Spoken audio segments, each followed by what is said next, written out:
ബിരിയാണി, അപ്പം, ഇടിയപ്പം, റൈസ്, ചപ്പാത്തി, റൊട്ടി, പൊറോട്ട, പുട്ട് അങ്ങനെ എന്തിൻ്റെ കൂടെ ആയാലും സെർവ് ചെയ്യാൻ രുചികരമായ മുട്ട റോസ്റ്റ്. നമുക്ക് വീഡിയോയിലേക്ക് പോകാം. ഒരു പാനിൽ 4 ടേബിൾ സ്പൂൺ എണ്ണ ഒഴിച്ച് ചൂടാക്കുക. എണ്ണ ചൂടാകുമ്പോൾ 1/2 ടീസ്പൂൺ കടുക് ചേർക്കാം. കടുക് പൊട്ടിയതിനു ശേഷം മീഡിയം ഫ്ലെയിമിലേക്ക് വെച്ച് 1 ഇഞ്ച് വലുപ്പത്തിലുള്ള ഇഞ്ചി അരിഞ്ഞത്, 7 വെളുത്തുള്ളി അരിഞ്ഞത് ചേർക്കാം. നന്നായി ഇളക്കുക. മീഡിയം ഫ്ലെയിമിൽ ഏകദേശം 1 മിനിറ്റ് നേരം വേവിക്കുക. ഇനി നമുക്ക് 4 സവോള നീളത്തിൽ അരിഞ്ഞത്, 1 ടീസ്പൂൺ ഉപ്പ് എന്നിവ ചേർക്കാം. നന്നായി ഇളക്കുക.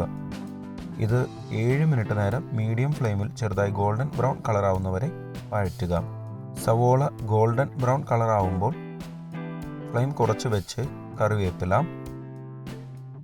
1/2 ടീസ്പൂൺ മഞ്ഞൾപ്പൊടി, 2 ടീസ്പൂൺ മുളക് പൊടി, 2 ടേബിൾ സ്പൂൺ കാശ്മീരി മുളക് പൊടി എന്നിവ ചേർക്കുക. നന്നായി ഇളക്കി മിക്സ് ചെയ്യുക. ലോ ഫ്ലെയിമിൽ 2 മിനിറ്റ് നേരം വേവിക്കുക. ഇതുവരെ നമ്മുടെ ചാനൽ സബ്സ്ക്രൈബ് ചെയ്തിട്ടില്ലെങ്കിൽ ഒന്ന് സബ്സ്ക്രൈബ് ചെയ്ത് സപ്പോർട്ട് ചെയ്യണം. പുതിയ വീഡിയോയുടെ നോട്ടിഫിക്കേഷൻ അപ്പോൾ തന്നെ ലഭിക്കുന്നതിന് ബെൽ ബട്ടൺ കൂടി ഇനേബിൾ ചെയ്യുന്നുണ്ടോ? പിന്നെ വേണ്ടത് 1/4 കപ്പ് ചൂടുവെള്ളം, 1/2 ടീസ്പൂൺ നാരങ്ങാ നീര്, 1/2 ടീസ്പൂൺ കുരുമുളക് പൊടി എന്നിവ ചേർക്കാം.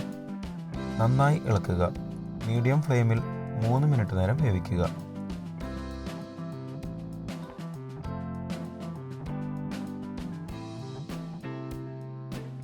അതിനുശേഷം 4 പുഴുങ്ങിയ മുട്ട ചേർക്കാം.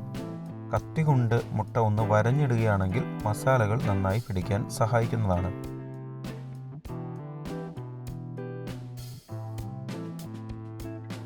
മുട്ട ഇട്ടതിന് ശേഷം ഒന്ന് ഇളക്കി കൊടുക്കുക. ലോ ഫ്ലെയിമിൽ 3 മിനിറ്റ് നേരം വേവിക്കുക.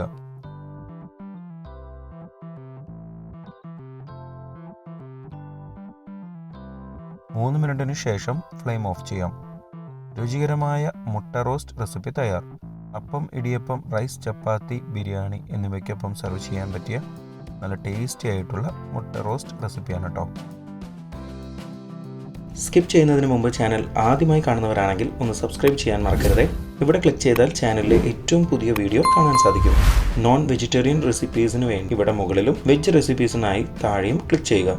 4 മണി പലഹാരങ്ങൾ, സ്നാക്സ്, ബിരിയാണി, ഡെസേർട്സ്, ഡ്രിങ്ക്സ് തുടങ്ങിയ എല്ലാവിധ റെസിപ്പികളുടെയും ലിങ്ക് ഡിസ്ക്രിപ്ഷനിൽ കൊടുത്തിട്ടുണ്ട്.